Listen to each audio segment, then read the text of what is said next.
When this started, I confess I did not understand. I guess maybe that's how it all turned out to be such a mess.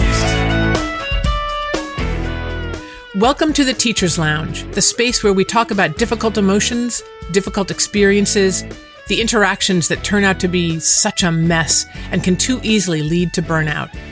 In this space, in this Teacher's Lounge, we talk about the difficult parts of teaching in ways that make things better, make you feel better, make your school relationships better, make learning better, miraculously. What you'll hear in every episode is a story, a real story, told by a teacher in one of the many teacher support groups that I've run over the years. The story will be camouflaged to protect confidentiality. But it's not just the teacher's story I'll tell. I'll also share how I and the teachers in the teacher support group responded to the story, thought about the story, framed the story, and eventually came up with a plan of action to resolve the story. At the end of every episode, I'll share a pithy axiom for you to take away with you into your own classroom, where it might help you deal with your own difficult stories and emotions. Because teaching well is difficult, and all teachers can use this kind of caring, thoughtful, dynamic, solution-oriented support. This, my friends, is the Teacher's Lounge you have been wanting and needing and deserving your entire teaching life. I'm Betsy Burris. Let's get started. Jenny is an English teacher who is known to be quite effective with CP or college prep or less academically rigorous students. She is friendly, accepting, and genuinely caring, and students tend to work hard with her and at times confide in her. She loves trying new approaches to her teaching and feels confident in her ability to pull them off, in large part because she trusts that her students will go along with her. Well, not today. One of Jenny's CP English classes had 20 students in it, most of them with strong, different, as Jenny put it, personalities. The class was working on a play, one of Jenny's favorite and frankly most successful genres to teach because she loved getting students up, moving, and laughing. And the students in this CP class seemed especially suited to being dramatic. On this particular day, Jenny was encouraging students to read their lines with verve to convey through their voices emotion and personality. As she normally did, she demonstrated by reading a few lines of dialogue herself. As she normally did, she hammed it up. She was having a great time. All of a sudden, a student, let's call him Ben, asked her, "Ms. J, do you drink a lot?" Jenny was taken aback, as were the other students in the class, evidently, as they chastised Ben for asking such a rude question. He persisted, though, implying that Jenny could only be that crazy if she drank a lot. Jenny felt crushed. She felt violated. And she was stunned that Ben, as she said, didn't know when to stop. She and the students finally succeeded in tamping him down, mostly by simply telling him to stop. But when it was time for Jenny to return to her reading, she couldn't get back in the spirit, she said. The class became lackluster. The students couldn't get back in the spirit either. Jenny lost sleep that night over this hurt. It's important to note that Jenny, even before this encounter with Ben, was struggling with a lot of worry and pain in her private life. Her mother was at an assisted living facility, which made Jenny really sad. She visited her mother daily, but keeping company with so many unhappy people brought Jenny down. And her mother-in-law had recently taken a fall and hurt herself. Jenny was worried about her, too. So Jenny went to sleep that night with a lot on her mind. I'm guessing her insomnia, if it's anything like mine, started as a jarring thought that started looping everything she could think of into a tight ball of helplessness whose lifeblood depended on the complete loss of perspective that nighttime somehow brings on. Have you experienced this? Weird fear and panicked certainty at night that in the morning feel completely innocuous? Jenny isn't the first teacher to experience insomnia. I imagine many teachers do, given the stories they hear and experiences they have with students and others every day. But what was it about Ben's accusation that hurt Jenny so? She said it was the hurt that kept her up that night. What had hurt her? Was it the feeling that a student had turned on her, had seen her so inaccurately? It's interesting to note how quickly Jenny's students, everybody but Ben that is, jumped to defend and protect her. What were her students picking up on in their teacher?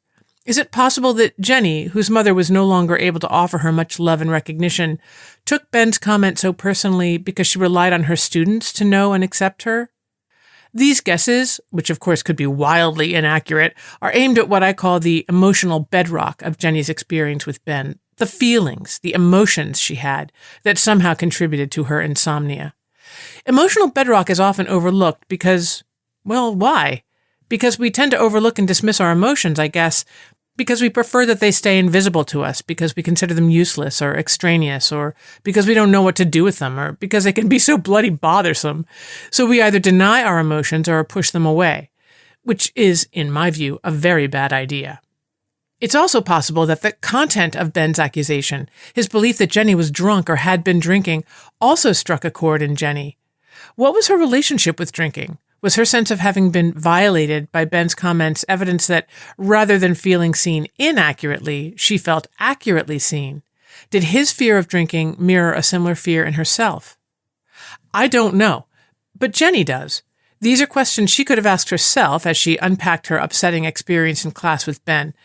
Gosh, I want to underline that I don't know the answers and, in fact, don't need to know. The reason I bring these questions up is not to sound nosy or all-knowing or hyperdramatic, but to point out something very important. When an experience hits us hard, hurts us, and keeps us up at night, something is going on in there. The hurt and insomnia point to something one can afford to learn about oneself. Not just to protect against future such hurts, but also to deepen self-understanding and to build up psychic strength. These are really good things, self-understanding and psychic strength, that surprising and disturbing experiences can help us develop in ourselves. This makes me think of an acronym that a good friend of mine coined many years ago.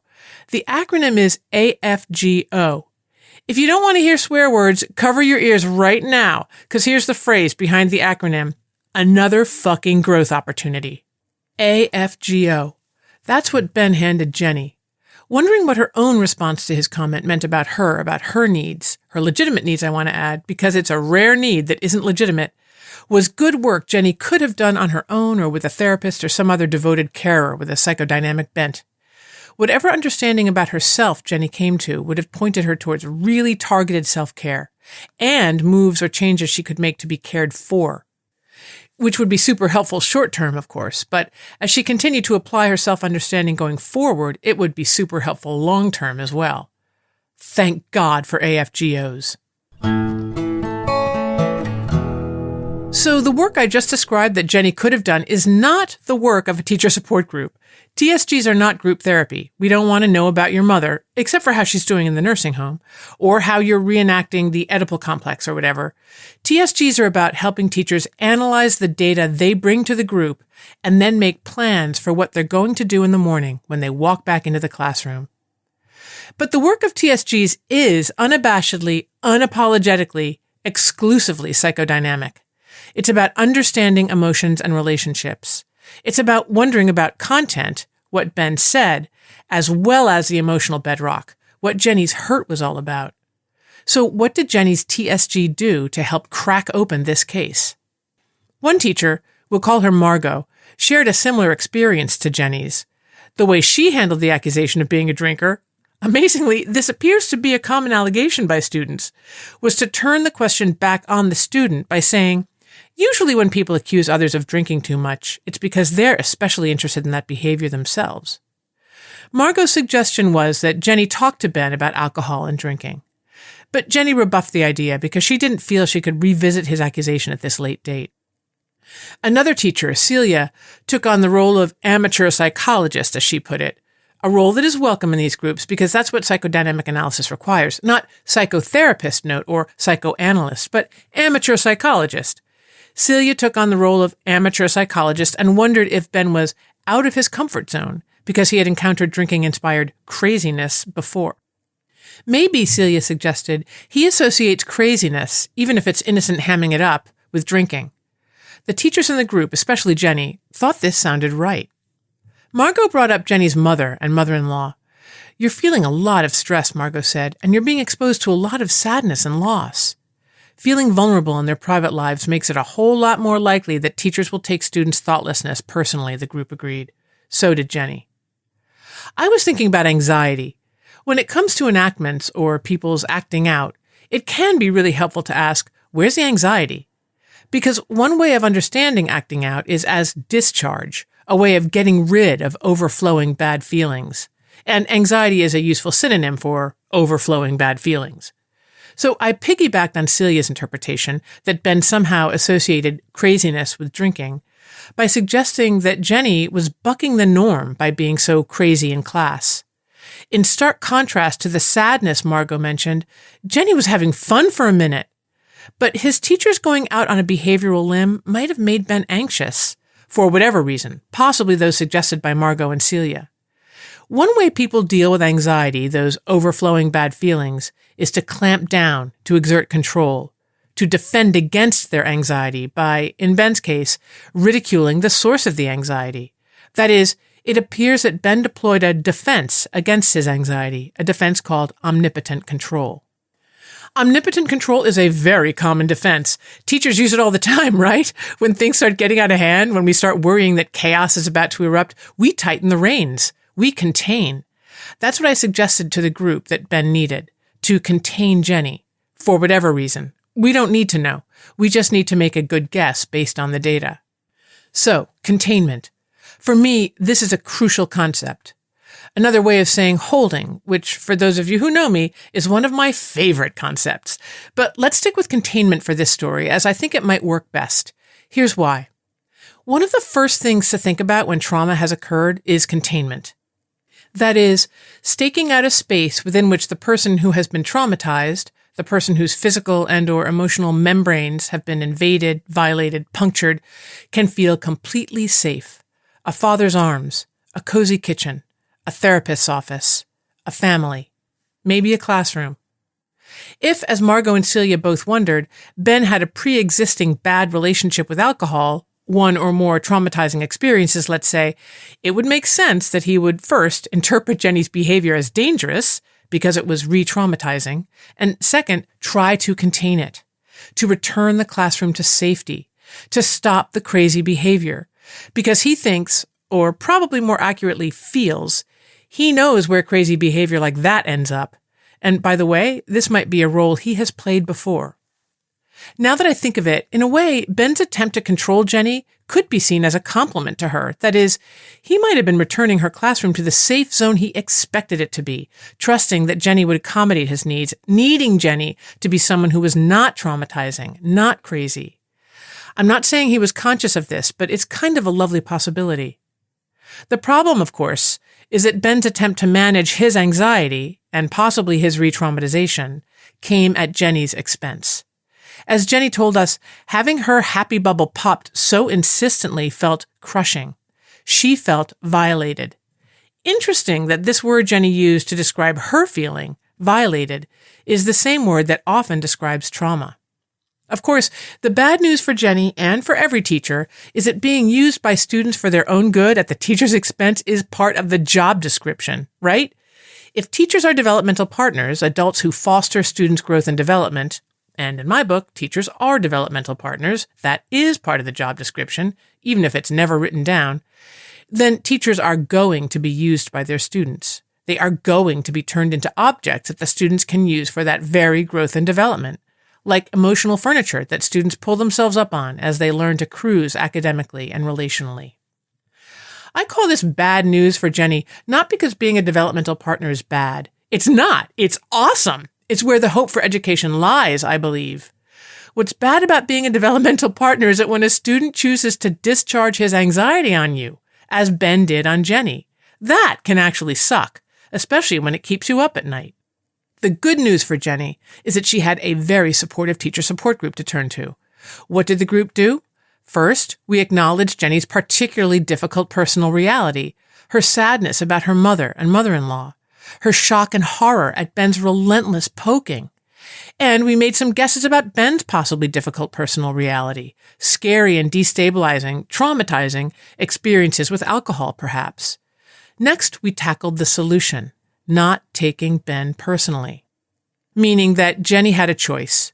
She could grab onto Ben's self-protective action, his ridicule of her, as well as the underlying anxiety and possibly trauma, and continue to feel hurt.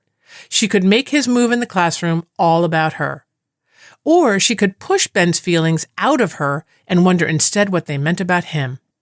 In truth, she didn't actually have a choice. As we have seen, the teacher support group members, including Jenny, automatically began wondering about Ben, after they had empathized wholeheartedly with Jenny, because that is just how they roll. Jenny found the possibility that Ben needed the class to be contained very helpful. It felt right to her, not because she knew all the facts about Ben, but because she felt him and trusted that feeling. These things are super important, this self-trust and this felt sense, as it's called. A moment for a public service announcement. This felt sense really is a thing. It's been studied and written about by a guy named Eugene Gendlin. His claim is that felt sense is a way of knowing, reliable, accurate, crucial. It's the knowledge we access when we define a word we know really well, or the knowledge we use to make a decision that flies in the face of the facts on hand, but turns out to be absolutely correct because it relies on what we know in our guts. Weirdly, felt sense can be more accurate than brain knowledge precisely because felt sense is centered in our bodies, in our guts. Brain knowledge is nice, don't get me wrong, but body-centered knowledge, intuition, felt sense, is very, very, very important. For our purposes, Jenny's felt sense about Ben, her suspicion that he was feeling anxiety in the face of her craziness and did need to contain the situation so it didn't fulfill his expectations and spin out of control, was merely a guess. I repeat, she didn't know the facts about Ben. And she may not have consciously known all the facts about herself, but she did feel confident in her guess. And guessing is very often the best we can do in relationships. If we're right, eureka, problem solved, and improved. If we're wrong, we get more data and can make an even better guess. Win-win. Jenny's plan going forward then was to be very deliberate about her craziness in class. Not to abandon it, because another definition of craziness could be simply fun. But for Ben, she said, she was going to warn him before we do anything crazy in class, so he could prepare for it and maybe deliberately move what would otherwise seem crazy to him into the fun category, a safe category. Good experiment. How does this story end? Jenny reported back to us the following week that she had shared her craziness policy with Ben. She hadn't talked to Ben about alcohol or how he felt about drinking. She didn't take this direct route. Instead, she told him she wouldn't be crazy in class without telling him beforehand. And she told us he had really opened up to her. He revealed some things about his family that confirmed our guesses. On the one hand, this makes me so sad, right? Because you don't want these guesses to be true. You don't want kids to be dealing with alcohol-induced craziness. My God. On the other hand, Jenny's report thrilled me because we helped Jenny make a difference in a student's life by making a good guess based on data, including body-based data or felt sense, based on looking inside herself at her emotions and also outside herself at a student and wondering about that student rather than taking him personally. Ben sensed the difference, and he opened up to this dependable developmental partner. Geez, that's just one day in the life of a teacher support group. I have a confession to make. One of my least favorite sentences is, "You hurt my feelings." I mean, if I have done something malicious, something that is meant to hurt your feelings, then okay, say it. That way I'll know I have succeeded in my dastardly goal. But what does that sentence even mean? Other than this loose translation, I have just now deemed you responsible for my current feeling, which I am under no obligation to be any more specific or curious about.